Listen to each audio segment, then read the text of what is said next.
Hey guys, Ricardo with Phastek.com.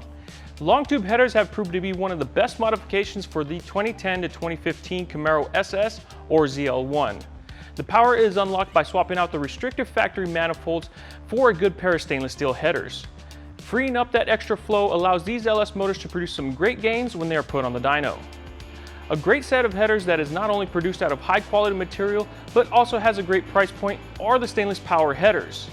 These long tube headers are constructed out of mandrel bent 304 stainless steel.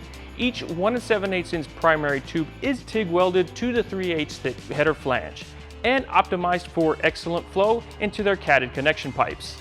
When these headers come together at the formed collector, they are joined with the merge spikes. The merge spikes help with scavenging.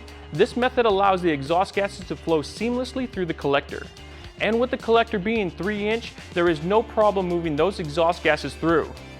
The collector is met by a catted pipe which features a 200 cell count high flow catalytic converter, which then can connect to the factory exhaust or most any aftermarket exhaust system using the stainless power slip flick connection.